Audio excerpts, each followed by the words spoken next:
One, two, three. Halo guys, selamat datang di podcast Cam di Givan.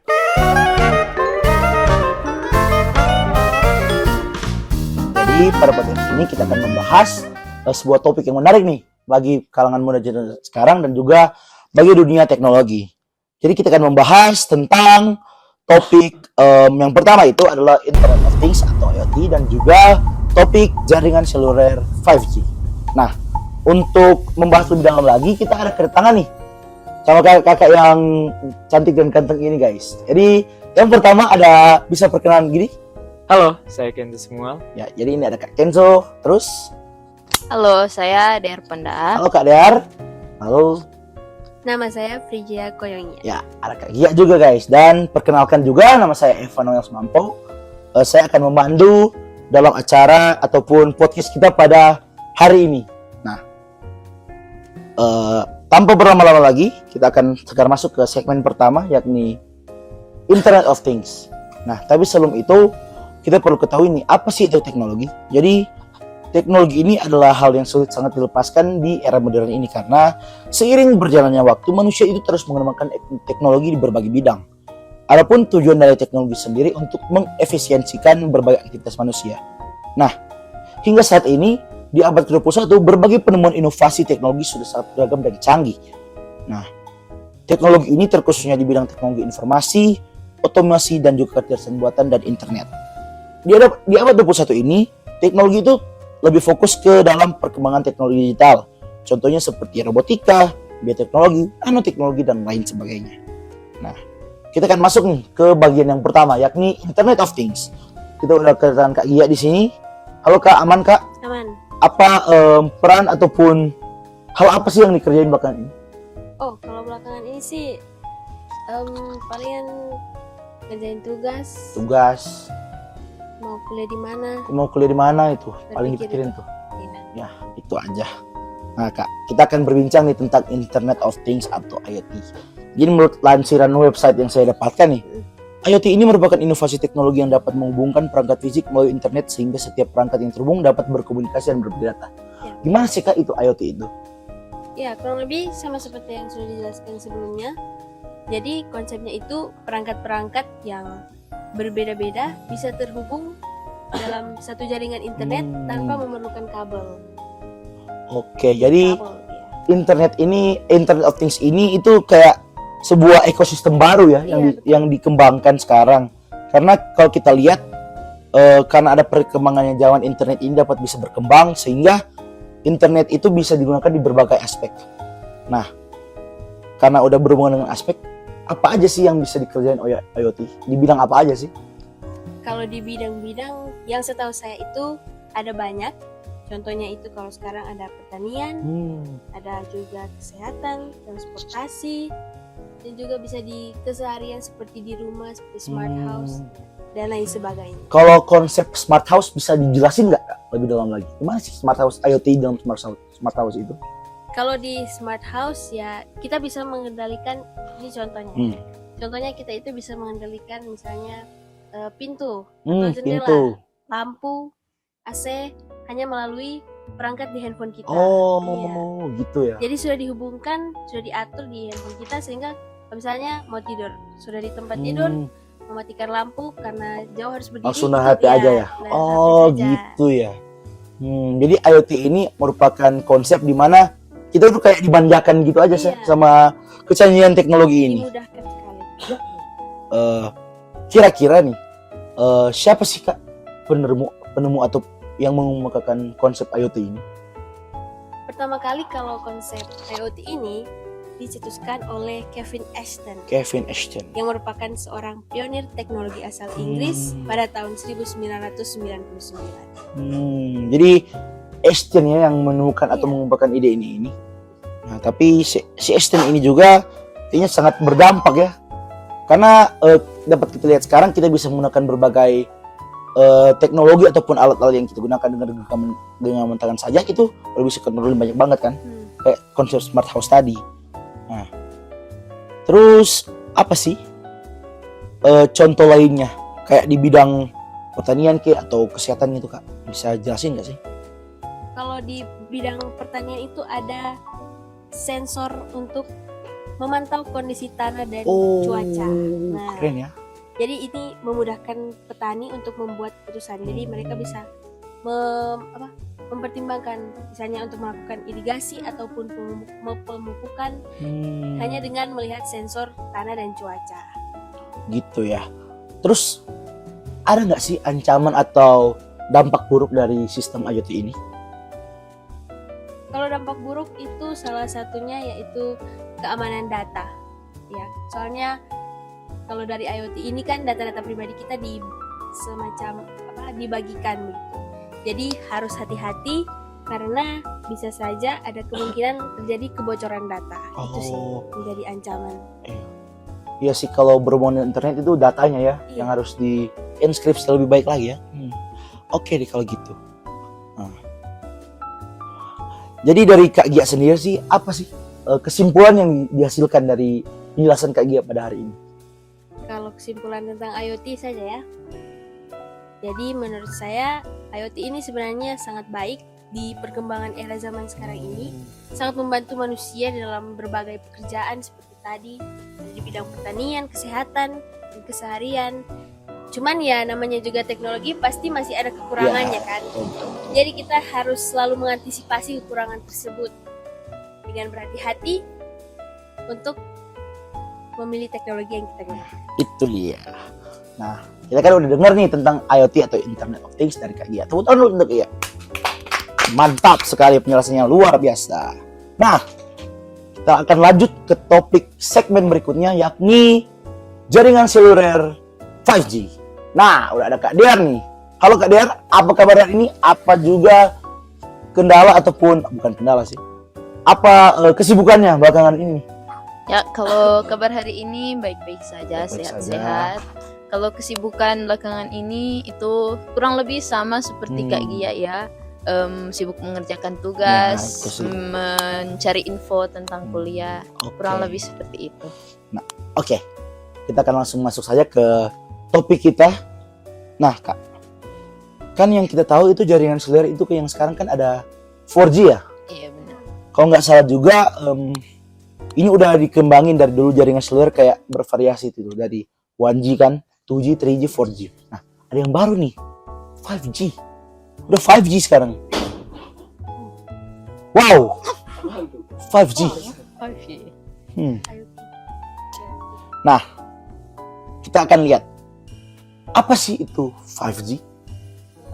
Jadi sama yang seperti sudah dibilang tadi kan, sebelumnya itu ada 1G, 2G, 3G, dan 4G. Jadi 5G ini itu adalah bentuk pengembangan dari keempat hal tersebut ya.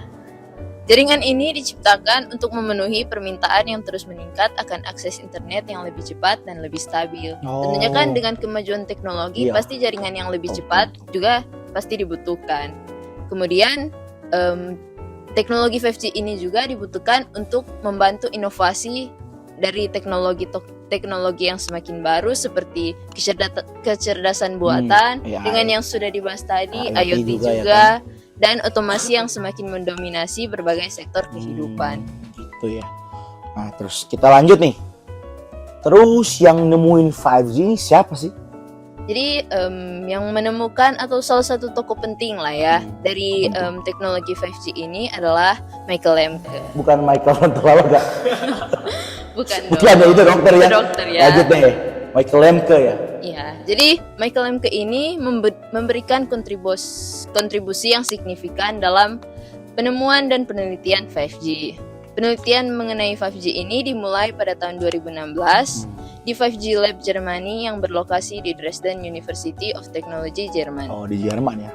Ya, tapi di sana Lemke tidak bekerja sendiri. Oh. Dia bekerja bersama-sama dengan 22 profesor dan melibatkan sekitar 600 karyawan dari berbagai penyedia layanan internet. Jadi untuk pengembangan 5G ini Lemke itu nggak sendirian guys, tapi ada timnya. Nah gitu. Kita lanjut lagi. Apa sih keuntungan atau hal-hal yang dapat disajikan oleh 5G ini, Kak? Jadi keuntungan atau kelebihan dari 5G ini itu yang pertama adalah memiliki jarak fisik yang lebih kecil. Dimana kan pemancar 5G ini lebih kecil daripada yang sudah ada sebelumnya seperti 3G, 4G, dan 4G LTE. Penggunaan sel-sel kecil yang dibagi menjadi beberapa area cakupan membutuhkan daya yang lebih kecil. Kemudian yang kedua itu memiliki bandwidth yang lebih luas. Jadi jaringan 5G ini menggunakan rentang frekuensi radio yang lebih luas daripada jaringan generasi sebelumnya. Sehingga jaringan ini dapat mendukung lebih banyak perangkat yang terhubung ke jaringannya sekaligus. Dan yang ketiga ada latensi yang rendah. Jaringan 5G memiliki latensi atau waktu yang dibutuhkan data untuk berpindah dari satu perangkat ke perangkat yang lain yang lebih rendah, jadi lebih cepat lah.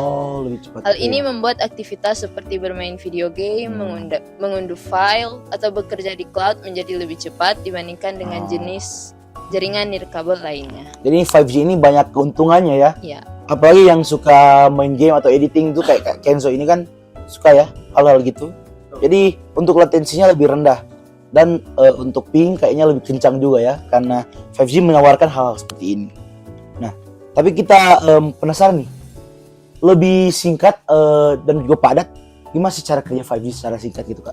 Jadi secara singkat itu yang pertama adalah mentransfer data. Jadi melalui 5G ini data bisa ditransfer dengan kecepatan tinggi melalui spektrum gelombang milimeter. Kemudian yang selanjutnya adalah teknologi MIMO atau multiple input, multiple output.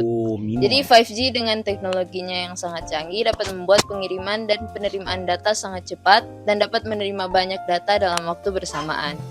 Hal ini bisa terjadi karena 5G dapat menggunakan lebih banyak antena.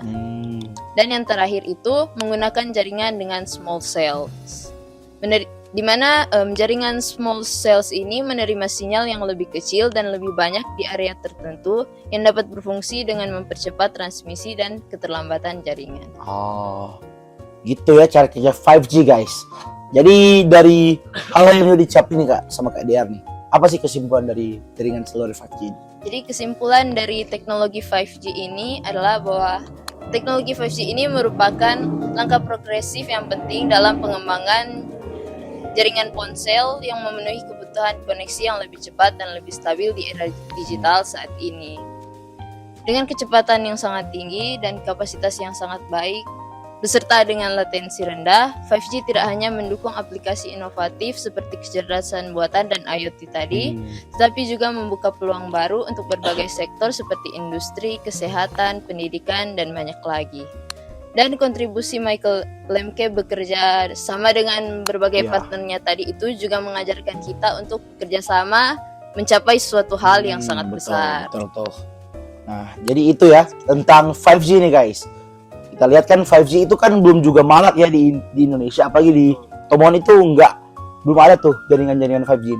Mungkin ada di Manado atau di wilayah-wilayah di Manado sana ya guys ya.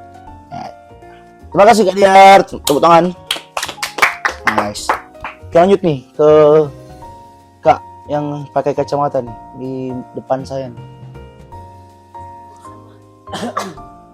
Kacamata yang bukan minus guys. Nah, lanjut guys nih. Apa kabar Kak Kenzo? Halo. Udah nganggur dari tadi kan udah bercerita berdua tuh. Sekarang Kak Kenzo yang belum. Apa sih hal yang dikerjain belakangan ini Kak? Sama sih kayak mereka berdua, kayak kakak juga lagi nugas, kebanyakan nugas, formatif sumatif itu tugas hariannya. Oke. Juga nyiapin buat saya kan mau masuk polisi nih. Polisi nggak tuh? Asik sih dan fisik dan lain-lain lah. Oke. Nah, kita masuk ke segmen terakhir di podcast kita pada hari ini. Nah, kan kita udah bahas nih tentang IoT, tentang 5G. Sekarang kita akan bahas gimana sih keduanya ini saling berkontribusi gitu. Gimana keduanya saling berjalan bersamaan gitu. Gitu Kak. Nah, gimana sih Kak? Oke Kak. Jadi teknologi 5G dan Internet of Things ini pastinya berjalan bersamaan. Tidak mungkin kalau cuma satu gitu. Ya, betul. Pasti saling berkaitan lah. Jadi ini 5G dan teknologi Internet of Things merupakan dua inovasi yang saling terhubung dan memiliki potensi besar dalam revolusi dunia teknologi serta industri. Bayangin tuh Kak. Oh, gitu ya. Den. Dan untuk yang udah dijelasin tadi tuh, 5G itu merupakan evolusi terbaru dari jaringan seluler yang menyediakan kecepatan lebih tinggi, kapasitas lebih besar, serta latensi lebih rendah dibandingkan generasi sebelumnya. 1G, 2G, 3G, 4G, sampai sekarang 5G. Nah Kak, teknologi ini sangat ideal untuk mendukung pengaplikasian teknologi IoT yang memerlukan jaringan yang cepat dan stabil guna menghubungkan berbagai perangkat secara gitu ya. efisien gitu tuh Kak. Jadi kalau kita lihat nih 5G ya sama IoT ini kayaknya nggak bakal kepisah deh ya. Ya, Soalnya pasti kan terus. 5G membutuhkan IoT, IoT juga membutuhkan 5G ya. Ya, Terus apa sih Kak contoh ataupun aplikasi 5G dan IoT ini saja bersamaan? Apa aja itu Kak? contoh dan penerapannya tuh teknologi 5G bersamaan dengan Internet of Things IoT itu dapat digunain untuk meningkatin performansi dan meningkatkan potensi pengaplikasian IoT nih Kak. Jadi seperti yang tadi udah disinggung di awal, smart home. Smart home. Nah, untuk smart home sendiri itu dapat diterapkan untuk memperbaiki konektivitas di rumah pintar. Itu smart home yang tadi. Serta memungkinkan perangkat IoT terhubung dan beroperasi dengan lebih cepat dan stabil. Oh, gitu ya Kak. Lalu yang kedua itu ada smart city atau kota pintar. Kota pintar. Kota juga Pintar bisa tuh, pintar guys. pintar. Jadi 5G dapat diterapin buat meningkatin konektivitas lagi di kota pintar dan meningkatkan efisiensi untuk sistem transportasi, pengelolaan sumber daya, dan juga pengelolaan lingkungan. Wow, gede banget guys. Lalu yang ketiga Kak, ada industri 4.0. 4.0. Jadi untuk industri 4.0 ini dapat diterapin buat meningkatin konektivitas juga Kak. Jadi buat di pabrik gitu dan buat mungkin otomatisasi, pemantauan dan kontrol yang lebih baik dari peralatan industri. Iya sih, benar-benar. Untuk yang keempat itu ada transportasi dan logistik. Nah, untuk transportasi dan logistik itu dapat diterapin untuk meningkatkan konektivitas dalam transportasi dan logistik untuk memungkinkan pemantauan posisi kayak tadi kan ya, aku kan betul, kesini buat mencari rumahnya Kak Gia tuh. Nah, kayak gitu. Aku kan nggak tahu jadi Sherlock. Gitu ya. Nah, posisi tadi juga pengiriman dan pengelolaan aset. Lalu yang kelima ada pemantauan kesehatan kayak apa tuh Kak yang tit. Alat kontrol gitu ya. Udah masuk memantau jantung gitu. Dan juga ada predictive maintenance. Untuk meningkatkan konektivitas dalam predictive maintenance dan memungkinkan pemantauan kondisi peralatan secara real time atau waktu nyata, sehingga dapat melakukan tindakan preventif dari kerusakan. Lalu yang terakhir itu yang ketujuh, smart grid. Smart grid. Ini untuk meningkatkan konektivitas dalam smart grid dan memungkinkan pemantauan lagi, kontrol dan pengaturan sumber daya energi secara real time juga. Gitu ya. Jadi 5G sama IoT ini banyak banget ya ternyata untuk unsur penerapan di dalamnya. Jadi selain untuk konektivitas ini juga meningkatkan efisiensi bagi kita nih. Jadi buat para pemirsa yang ada di rumah, kalau kalian mager atau apapun itu, bergerak guys, karena udah kemajuan zaman nih. Jadi kita lebih mager karena ditawarkan seperti IoT dan juga 5G ini. Ya, betul. Gitu. Menarik Kak Kenzo nih. Untuk yang terakhir, apa sih kesimpulan yang dapat diberikan? Singkat aja Kak. Jadi singkat nih Kak. Ya. Penerapan unsur teknologi 5G dalam IoT nih Kak dapat meningkatkan performa dari koneksi dan meningkatkan kapasitas dari jumlah perangkat yang terhubung, sehingga itu dapat ngebuat kontribusi dalam meningkatkan efisiensi operasional gitu, dapat meminimalkan terjadinya risiko dan Oh. meningkatkan keputusan yang dibuat dalam berbagai industri. Oh, oke Kak Kenzo, terima kasih ya guys. Ya. Tepuk tangan guys. Nah, jadi bareng kakak bertiga ini, aku dapat kesimpulan nih sebagai notulen juga. Jadi berdasar pembahasan yang sudah kita jalani ini, ternyata jelas bahwa kemajuan teknologi ini terus, terutama di abad ke-21 ini terus berkembang dengan cepat ya.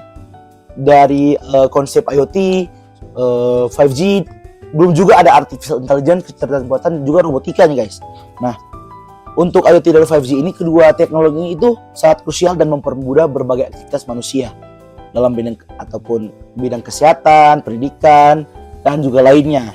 Nah, tapi sebagai manusia, sebagai orang percaya juga, kita harus dengan bijak ya teman-teman untuk memakai dan juga menggunakan teknologi dan 5G ini. Seperti yang kita tahu juga, teknologi itu telah kita kembangkan dan juga hasil dari hikmat yang telah diberikan Tuhan kepada kita guys. Nah, jadi buat kalian semua nih yang ada di rumah, kalau kalian mau pakai semua barang-barang teknologi itu, pakailah dengan bijak. Kayak buat tugas gitu, jangan hanya copy paste aja nih di AI nih. Tapi lihatlah pemikiran AI ini dari berbagai sumber, baru kita terapin ke dalam tugas yang kita beri gitu. Jadi karena Tuhan telah memberikan kita hikmat, maka kita harus bijaksana dalam melihat dan juga melakukan proses pengaplikasian dalam hidup kita guys gitu guys ya. Jadi terima kasih untuk waktunya Kak. Terima kasih banyak telah berbincang di podcast ini guys, dan see you later di podcast berikutnya, tapi nggak tahu karena ini yang terakhir kan kita udah mau lulus. Dan saya Evanos Mampo. Saya Vijay Kulangian. Saya Dian Ponda.